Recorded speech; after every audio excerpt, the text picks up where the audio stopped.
자, 여러분, 오늘 사도행전 3장을 보면요, 두 부류의 사람이 나옵니다.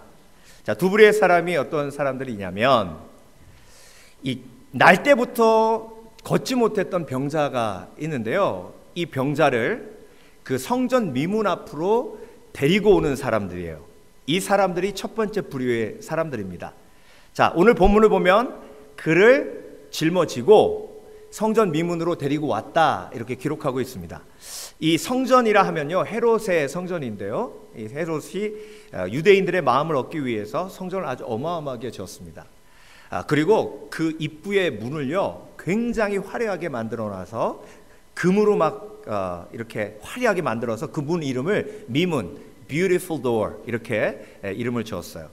근데 그 문 앞에다가 날 때부터 걷지 못했던 불쌍한 병자를 딱 놓는 거예요. 이게 명당짜리거든요. 왜? 성전에 들어갈 때, 성전에 들어간다는 얘기는 뭐예요? 하나님께 기도하고 하나님의 축복을 누리기 위해서, 예배하기 위해 들어가는 거 아닙니까? 그런데 들어갈 때 병자가 그 앞에 딱 있는 거예요. 여러분, 우리 교회 딱 들어오실 때 거기 홈리스가 한 명 앉아있다고 생각을 해보세요. 그 깡통이 있고.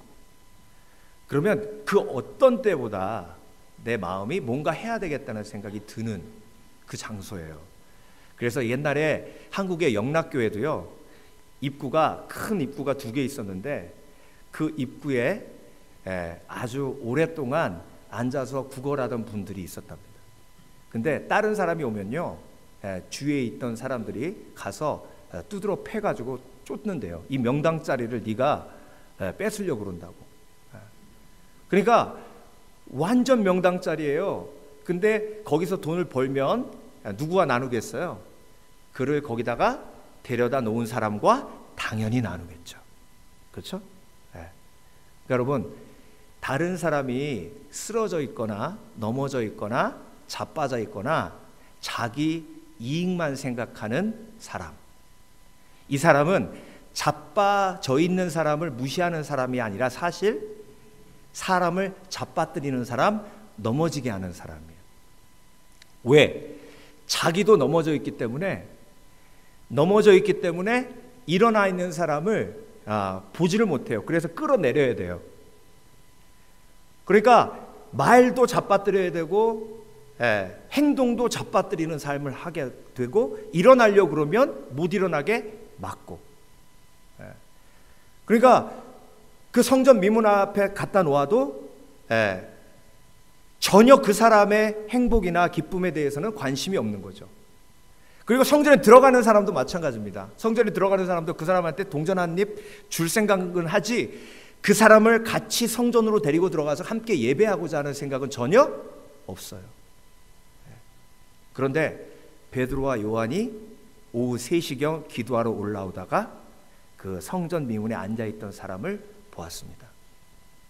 그리고 그 사람을 예수 그리스도의 이름으로 일으켜요. 그래서 인생은 2가지 인생이 있어요. 자기가 쓰러져 있기 때문에 쓰러뜨리는 삶, 자기가 일어났기 때문에 일으키는 삶. 그래서 여러분, 내가 쓰러졌기 때문에 다른 사람을 쓰러뜨리는 삶을 사는지 그렇지 않은지를 보려면요, 간단해요. 내가 그 성전 미문 앞에서 앉아서 구걸하는 사람과 동일한 점이 있는가 없는가를 보면 알 수 있어요. 그러면 기분 나빠질 거야. 아이고 목사님, 아니 내가 어떻게 그 사람하고 비슷한 점이 있겠어요? 기분 나쁘네. 기분 나빠. 기분 나쁘시죠?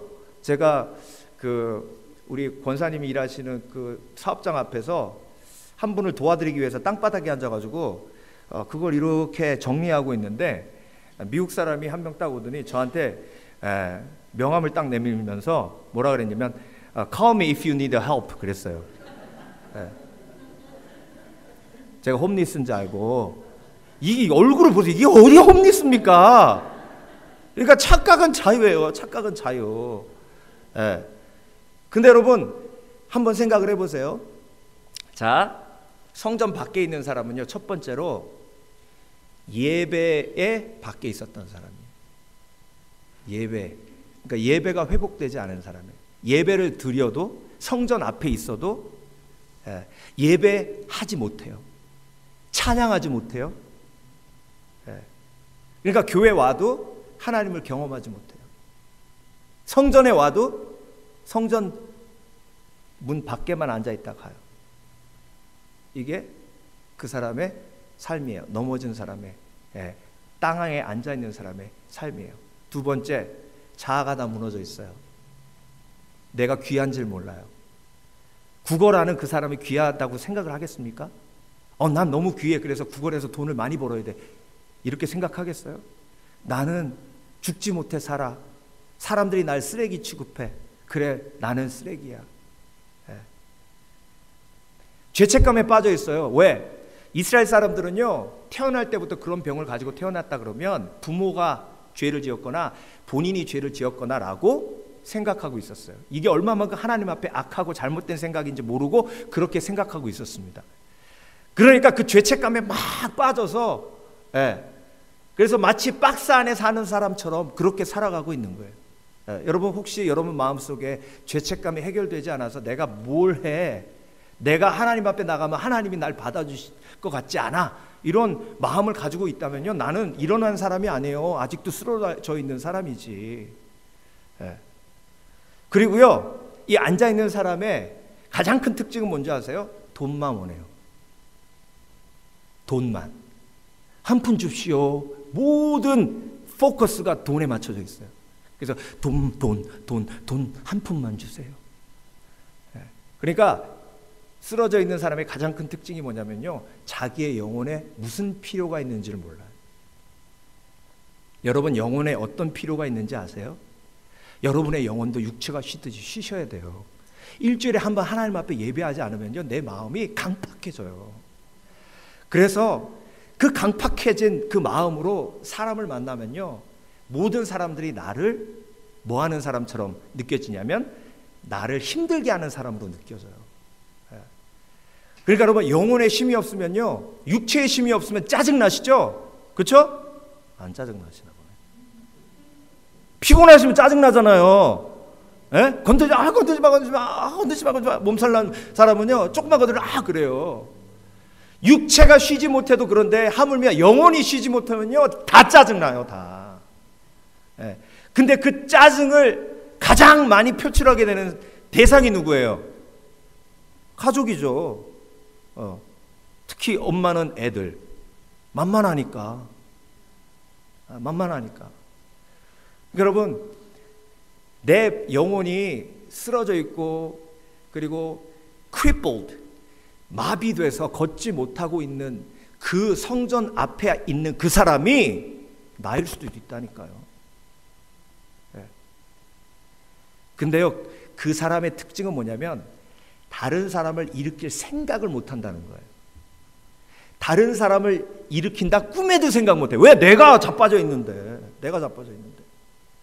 그러니까요, 자녀들이 쓰러져도, 영혼으로 쓰러지고 마음으로 쓰러져도 자녀가 쓰러진 걸 일으킬 수 있는 힘이 없어. 왜? 나도 쓰러져 있는데. 엄마 나 힘들어. 그래, 너도 힘들어, 나도 힘들어. 엄마 나 돈 필요해. 너도 돈 필요해. 나도 돈 많이 필요해. 그러니까 일으킬 생각을 못 하는 거예요. 근데 여러분, 베드로와 요한도요, 처음부터 일어나게 하는 삶을 살았던 건 아니에요.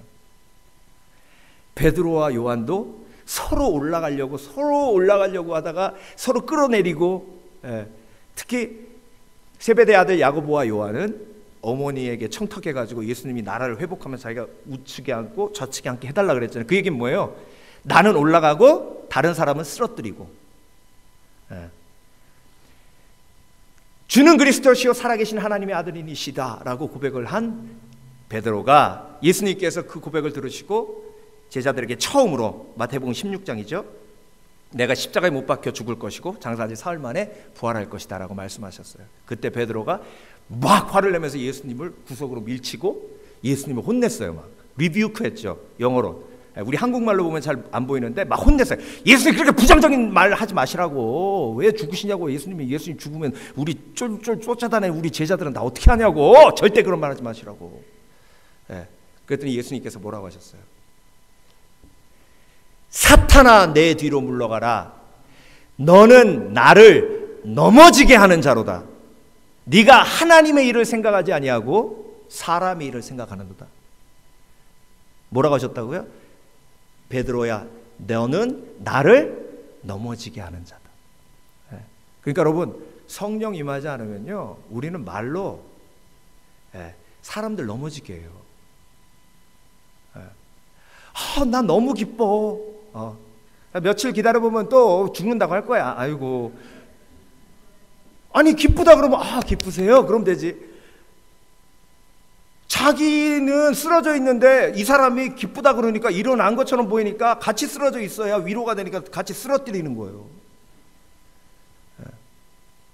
그러니까 여러분 정말 나는 일어나게 하는 삶을 살고 있는가 아니면 자꾸 옆에 지나가는 사람 발 걸어가지고 막 쓰러뜨려야 성이 차나.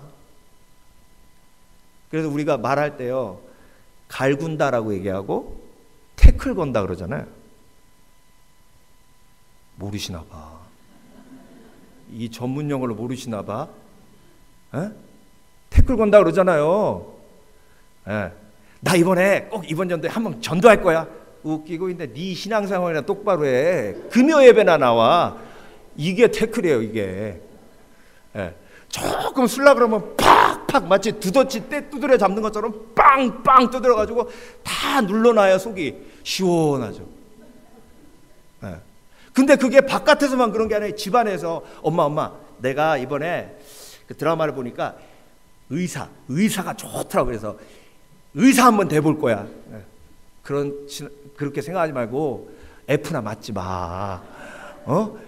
네가 지금 의사 될 생각을 할 때가 아니야. 졸업을 할까 안 할까 그 생각을 할 때야. 그게요 그냥 생각 없이 내뱉는 말이지만 그 아이를 성전 앞에서 구걸하는 그런 마음이 마비된 사람으로 만드는 걸 수도 있어요.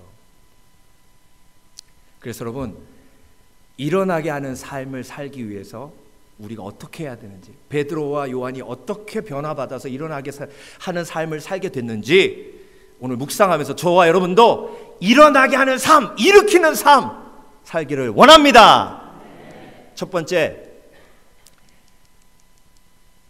일어나게 하는 삶을 살려면 내가 먼저 일어나야 돼요.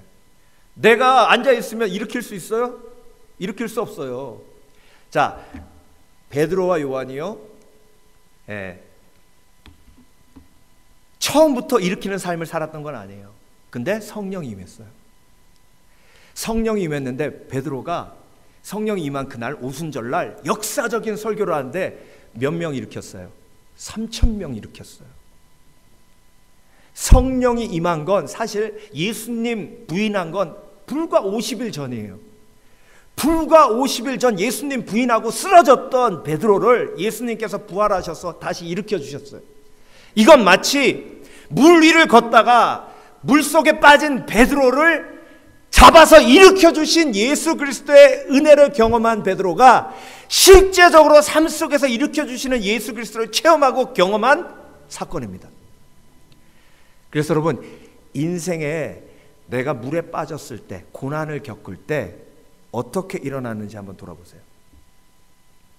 여러분이 만약에 인생의 고난이 빠졌을 때 책을 읽고 일어났다 하시는 분은요, 또 인생의 고난에 빠지면 책을 읽습니다. 인생의 고난에 빠졌을 때 아버지가 보내준 돈으로 해결했으면 아버지 돌아가시면 큰일 나요. 내 인생의 문제를 해결해 줄 사람이 없어져 버리니까. 내가 인생의 문제에 빠졌을 때 친구가 잡아서 일으켜줬으면 그 친구를 의지하는 마음이 강해지고요. 내가 물에 빠졌을 때 내 힘으로 막 헤엄쳐가지고 간신히 일어선 사람은요, 자기를 신뢰하는 교만에 빠지게 됩니다. 그래서 물에 빠졌다 혼자 일어나고 물에 빠졌다 혼자 일어나고 하다가 점점 교만해지다가 더 깊은 물속으로 들어가고 나중에는 그냥 푹 빠져가지고 죽어버려요. 그게 인간의 교만의 한계예요. 섰다 하면 넘어질까 두려워해야 되는데 섰다 하면 더 높이 올라가려고 아주 난리를 합니다. 그게 인간의 죄악된 본성이에요. 그런데 베드로는 물에 빠지니까 누가 건져주셨어요? 예수님이 건져주셨어요. 예수님을 3번 부인했는데 예수님이 오셔서 베드로야 내가 나를 사랑하느냐 3번 고백하게 하세요. 그래서 베드로를 다시 일으켜 세우십니다. 그리고 마지막엔 성령이 임하는 거예요. 성령이 임하니까 베드로가 완벽하게 일어나는 거예요. 그리고 성령이 임해서 완벽하게 일어난 베드로가 외치니까 영혼이 일어나는 거예요. 여러분, 엄마가 일어난 사람이 되어야 돼. 아빠가 일어난 사람이 되어야 돼. 그래 자녀가 일어나요. 네. 여러분, 아이들이 얼마나 용기 북돋움에 목말라 있는지 아십니까? encouragement. 네. 제가 읽은 책에서요, 한 학부형이에요. 자기 아이가 트러블 메이커였답니다. 어렸을 때 10살 때요, 아주 학교에 거의 매주 불려갔대요. 네, 거의. 그런데 한 선생님을 만나고 얘가 완전히 뒤바뀌었대요. 그날도 학교에서 전화가 왔대요. 네, 우리 학교에 좀 와보십시오. 네, 그래가지고 또 이 녀석이 사고 쳤구나. 그래가지고 새 학기 시작한 지 일주일밖에 안 됐는데 또 사고 쳤으니 갔어요. 갔더니 그 아이가 레코드가 100개가 넘는데요. 누구 때리고 욕하고 이런 레코드가 100개가 넘는 거예요. 그러니까 그 학생을 받는 즉시 담임선생님은 난 죽었다 이러는 거예요. 근데 그날 딱 가가지고 딱 앉으니까 선생님이 활짝 웃는 모습으로 들어오시더니 아이를 앉혀놓고, 자, 부모님 제가 드릴 말씀은요, 이 아이가 굉장히 에너지가 넘쳐요. 그리고 창의력이 있습니다. 그리고 관찰력이 아주 뛰어나요. 그리고 굉장히 활동적이에요. 그러면서 막 한 10분 동안 계속 칭찬만 하더래. 그래서 그 부모님들이 이러다가 돌변해가지고 뭐가 어쩌고 하겠지. 그러고 기다리고 있는 거예요. 그러니까 그 칭찬이 귀에 하나도 안 들어오는 거예요. 그게 딱 끝나니까 부모님이 선생님, what's next? 그랬대요. 그 다음은 뭡니까? 그랬더니 선생님이 That's it. 이게 다라고. 부모님이, 그래서 선생님이 이제 너 나가봐. 그래서 얘가 일어나서 나갔대요. 그 선생님이 하신 말씀이 딱 한 문장. He needs encouragement. He knows already what he did. 지가 잘못한 건 본인이 잘 알고 있다는 거예요. 그래서 더 이상 얘기할 필요가 없다는 거예요. 얘가 필요한 건 혼나는 게 아니라 encouragement이라는 거예요. 여러분, 정말 서로가 서로에게 서로 필요한 존재예요. 내가 일어나면요, 다른 사람의 필요가 보여요. 그래서 일어나게 하는 삶을 살려면요, 두 번째, 쓰러진 사람이 보여야 돼요. 자, 베드로와 요한이요, 성전 미문으로 들어가는 많은 군중들 속에서 함께 움직이고 있었어요. 그리고 베드로와 요한이 오후 3시에 와서 항상 기도했기 때문에 자주 왔다 갔다 한 길이에요. 그런데 왜 하필 오늘 이 병자를 위해 기도하냐는 거죠. 그 전에 수없이 왔다 갔다 했던 길이에요. 왜 오늘 하필? 이게 성령의 역사예요. 하필 오늘 하나님이 그 사람의 필요를 보여주실 때가 있어요. 오늘 지금까지 보이지 않았던 필요를 보여주실 때가 있어요. 그때 하나님의 역사가 일어나는 때인 줄 믿습니다. 그래서 그 사람의 필요를 보고 베드로가 그에게 다가가니까 앉아있던 사람이 다가오는 거예요. 다들 피해가는데. 그래서 뭔가 줄 것 같아서. 성경을 보세요. 돈 줄 줄 알고 기다리는 거예요. 돈을 주겠다, 돈 주겠다. 그런데 여러분, 쓰러져 있는 사람은요, 정말 자기가 뭐가 필요한지 몰라요. 여러분, 뭐가 필요한지 아세요? 여러분이 정말 필요하신 건요, 다른 사람에게 인정받는 게 아니라 조건 없는 사랑이에요. 그래서 사람들한테 인정받으려고 하면 할수록 더 깊은 절망으로 빠져듭니다. 내가 필요한 건 다른 사람의 인정이 아니에요. 조건 없는 사랑이에요. 근데 사람에게는 조건 없는 사랑이 없어요. 그래서 여러분, 모든 사람에게 인정받는 것은 불가능하지만 모든 사람을 사랑하는 것은 가능해요. 예수 그리스도의 능력으로. 네. 우리에겐 사랑이 필요하고요. 그리고 내 앞에 있는 사람에게도 사랑이 필요합니다. 사랑하는 건요, 돈 안 들어요. 제가 읽은 에세이집 중에 아주 감동적인 이야기가 있었어요.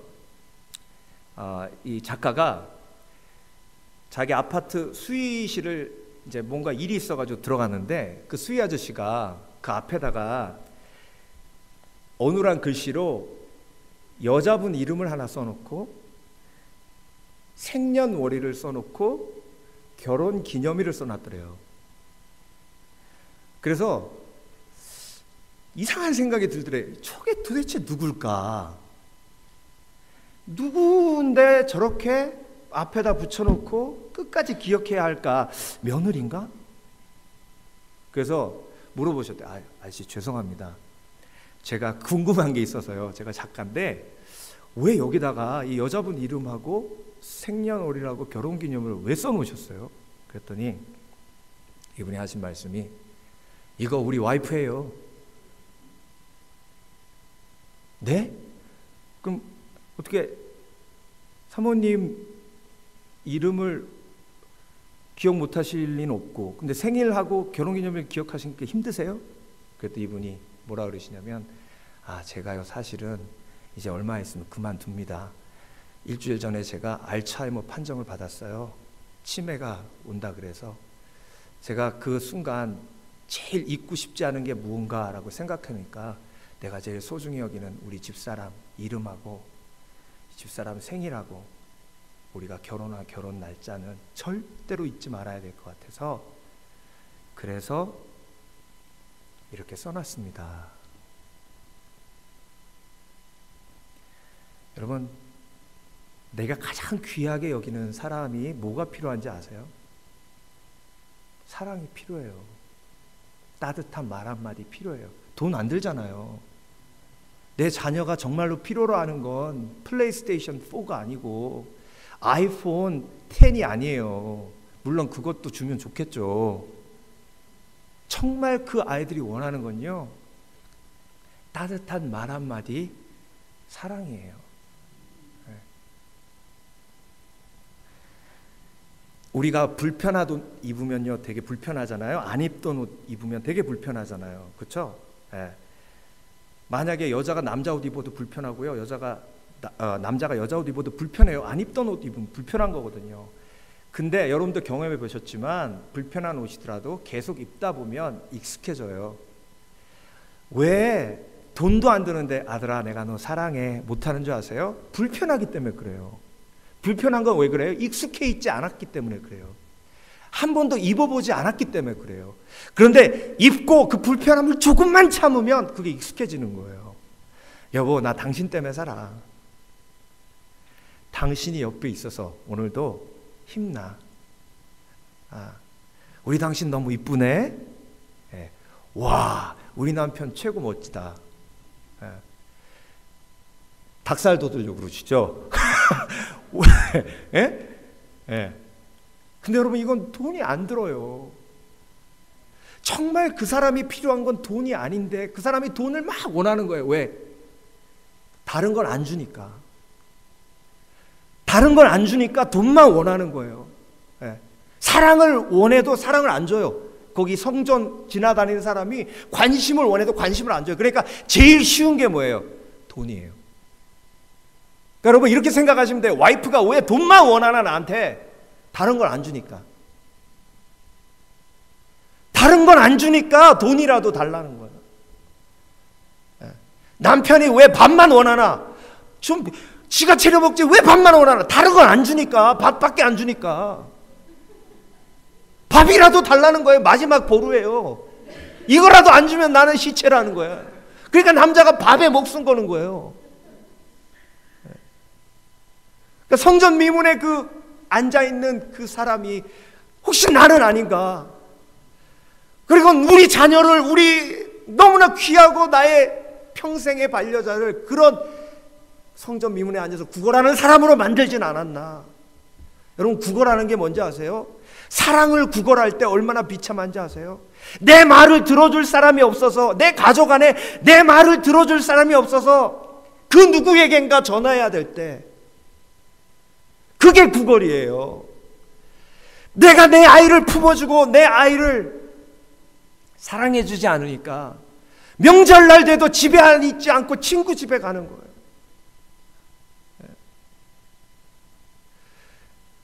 엄마만 보면 공부하라고 하고, 엄마만 보면 옆집애랑 비교하고, 그러니까 우리 교회는 없어요. 우리 교회는 없고 저기 저쪽에, 저 뒷교회, 이쪽이 아니고 저쪽에 LA 쪽에, 좀 있으면 연합 예배 드릴 텐데 이쪽에 그러면 안 되지. 그래서 여러분, 내가 일어나면요 일으킬 사람이 보여요. 쓰러진 사람이 보입니다. 내가 왜 일어나도 쓰러진 사람이 보이지 않느냐면요, 내가 쓰러져 있기 때문에 그래요. 제가 아주 멋진 다큐멘터리 하나를 우연히 보게 됐어요. 이 다큐멘터리에서 어떤 얘기를 하냐면, 한국이 전쟁 후에 모든 게 다 열악했는데 가장 열악했던 것 중에 하나가 뭐냐면 의료 서비스예요. 의료 서비스. 서울대학교 의과대학에서도요, 가르치는 게 아주 형편없었답니다. 그걸 어떻게 알 수 있느냐? 미국에서 원조만 주면 한국이 제대로 일어설 수 없으니까 미국에서 어떤 프로젝트를 만들었냐면 미네소타 프로젝트라고, 미네소타 대학이 의대가 좋대요. 그래서 서울대학교 학생들을 미네소타 대학으로 불러서 공짜로 먹여주고 재워주고 공부에 가르쳐주고 해가지고, 그때 120명 정도의 유학생들이 서울대 의대에서 미네소타 대학에 가서 공부해서 다시 한국으로 들어간 거예요. 미국에 남아있지 않고. 그래서 여러분 어떻게 됐는지 아세요? 지금은 일본에서요 수술을 배우러 한국으로 온답니다. 그렇게 의료 선진국이 됐어요. 근데 여러분, 여기서 끝나지 않고 미국이 우리를 일으켜줬으니까 우리도 일으키는 삶을 살아야겠다 해가지고 서울대학교에서 라오스에 있는 의사들을 데려다가 미네소타 프로젝트와 똑같이 훈련시켜서 다시 라오스로 보내는 거예요.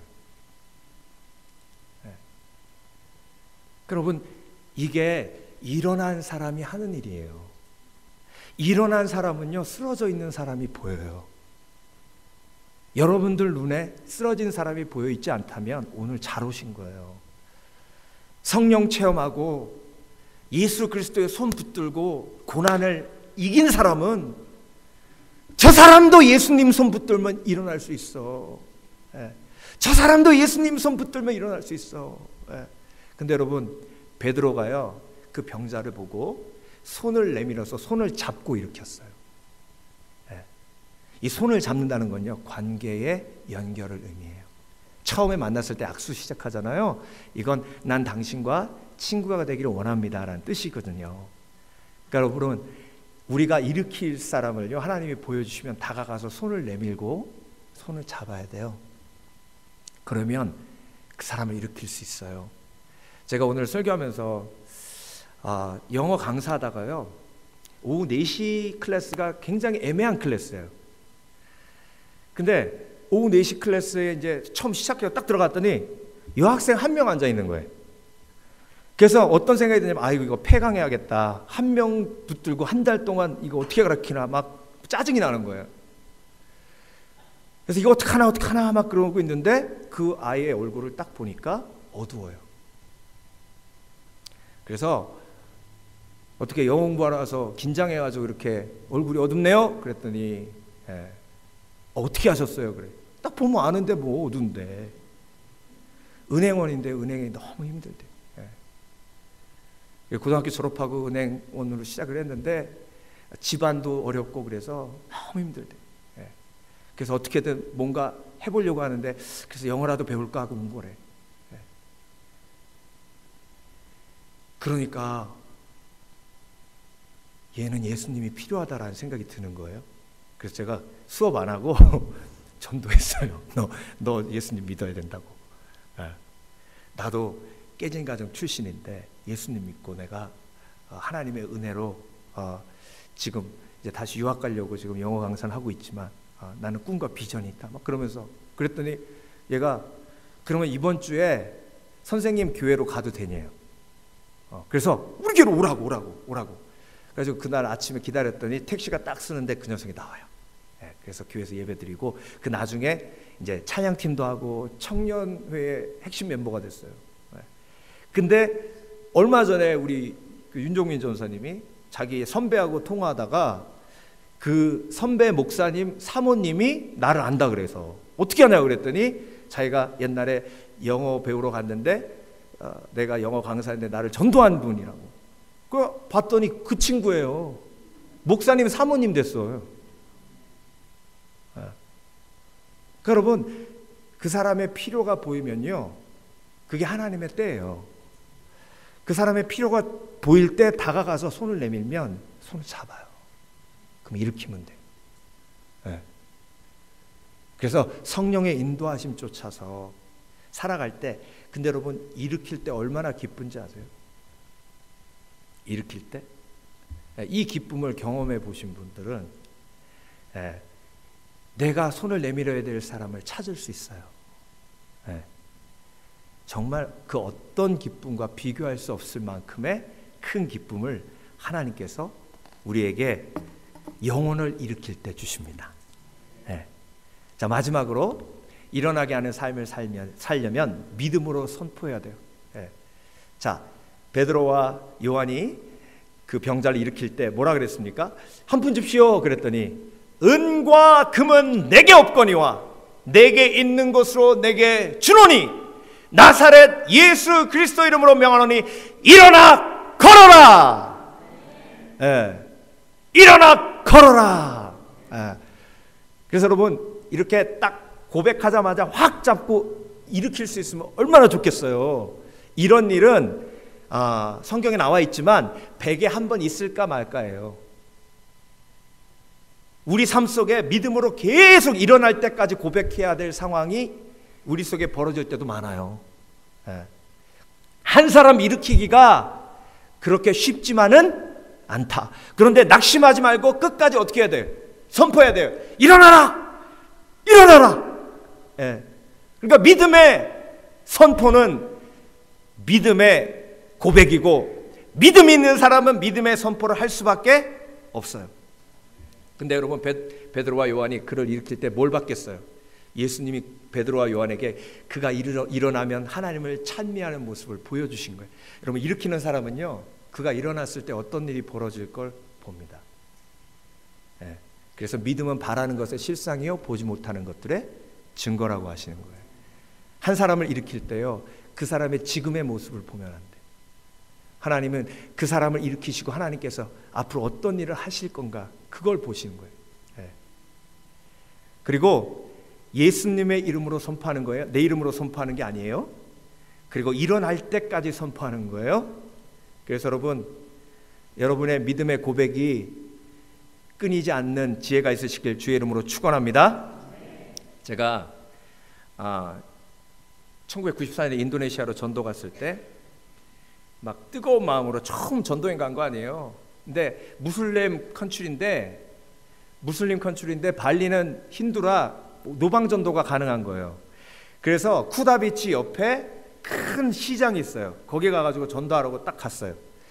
스위스에서 온 내 친구 컬트라네 하고 둘이 한 짝이 돼가지고 이제 통역 한 명 데리고 전도하러 갔는데 딱 보니까 다른 사람이 안 보이고 안전뱅이 구걸하는 사람이 딱 보이는 거예요. 다리가 없어요.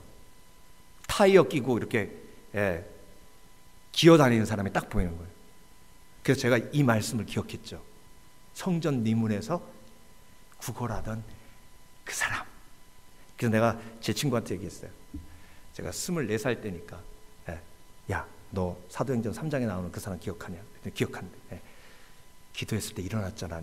내가 베드로고 넌 요한. 우리 기도하자. 그랬더니 얘가 아멘 그러는 거예요. 그래서 우리가 정말 이 사람이 만약에 일어나면 이 시장에 있는 사람들 다 예수 믿는 거 아니에요. 그래가지고 가가지고 물어봤어요. 기도해야 되냐고. 그랬더니 이 사람이 눈을 껌뻑껌뻑 하더니 통역한테 해보라고. 그래서 손을 딱 얹는데요. 아유, 수세미더라고. 머리를 하도 안 감아가지고. 그리고 냄새가 나는데 아주 신비한 냄새가 났어요. 손 얹고 막 기도를 했죠. 한국 그 기도 특징 있잖아요. 예시를 막 그냥 일어나라 이렇게 막 씩씩 하면서 막. 그러니까 옆에 스위스 친구는 그냥 가만히 막 이렇게 기도하고. 그러고요 10분을 기도했어요. 그래가지고 손을 이렇게 막 하려고 그랬더니 막 끔찍도 안 해. 그래서 내가 더 열심히 기도하라고 막 기도했는데, 근데 기도하다 눈을 딱 떠보니까요 시장 근처에 사람들이 모였는데 어마어마하게 모인 거예요. 그래서 내가 통역한테 야, 이 사람들 뭐냐 그랬더니 사람들이 뭐라고 자꾸 수근수근 대는데 뭐라 그러냐 물어봤더니 그 사람들이 야, 마술 하나 보다, 마술 하나 보다 막 그러고 모인 거예요.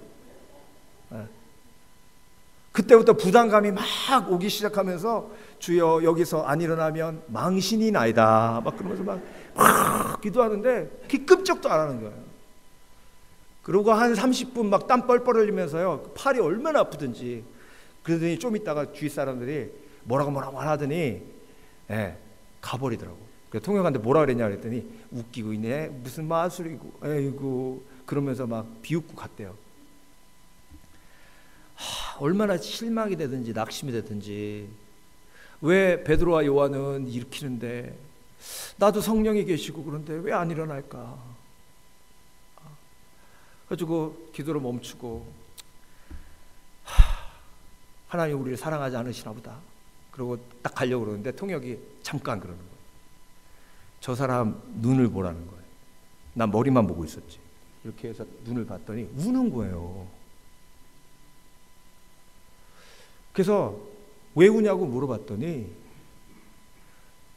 지금까지 자기 몸에다 손을 얹은 사람이 한 명도 없었다는 거예요. 손을 얹은 거에 감동한 거예요. 그리고 두 번째, 그 어느 누구도 자기를 위해서 기도해 준 사람이 없었다는 거예요.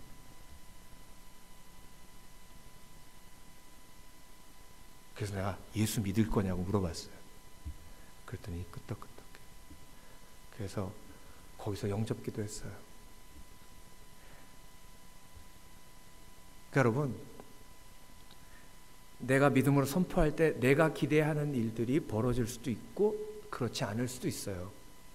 그렇지만 여러분, 우리 마음속에 나를 일으키신 하나님이 나를 통해 한 영혼을 일으키실 것이라는 믿음이 있다면 우리가 담대하게 믿음으로 선포하길 원합니다. 금과 금은 내게, 은은 내게 없거니와 내가 예수 그리스도 명하노니 일어나 걸어라 라는 것도 믿음의 고백이지만, 집사님, 하나님이 집사님 너무 사랑하세요, 이것도 믿음의 고백이에요. 집사님 요즘 힘드신데 조금만 힘내세요, 나도 열심히 기도할게, 이것도 믿음의 고백이에요. 권사님 자녀 때문에 힘드시죠? 외로우시죠? 예수님이 다 아세요. 힘내세요, 이것도 믿음의 고백이에요. 그래서 여러분, 오늘 한번 내 삶을 돌아보면서요, 그가 일어나니까 제일 먼저 한 게 뭔지 아세요? 베드로와 요한과 함께 제일 먼저 한 게 뭔지 아세요? 성전 안으로 들어가는 거였어요. 여러분, 일어난 사람은요, 예배가 회복된 사람이에요. 예배가 회복된 사람이고, 그 성전 안에 들어가서 뭐 했는지 아세요? 찬양했어요. 그 안진뱅이였던 사람이 일어나자마자 집으로 쫓아가가지고 자기 부모님한테 자기가 일어났다고 얘기한 게 아니라 성전 안에 들어가서 하나님을 찬양하고 하나님을 예배하는 걸 제일 먼저 했다고요. 일어난 사람의 특징이 뭐냐면요, 기쁨이 회복돼요. 그리고 예배가 회복되는 거예요. 그래서 여러분, 내가 일어나야 돼요. 왜 내가 쓰러졌을까요? 여러 가지 이유가 있는데요, 그 중심에는 죄가 있어요. 그 죄가 하나님 앞에 나와서 해결될 때 내가 다시 일어날 수 있어요. 그래서 여러분, 오늘도 하나님 앞에 나오셔서 회복하시는 하나님을 지금 경험하고 계신 줄 믿습니다. 자, 이제 내가 일어났기 때문에 쓰러진 사람이 보여야 돼요. 그리고 믿음으로 선포하며 나아가기를 원합니다. 기도하겠습니다.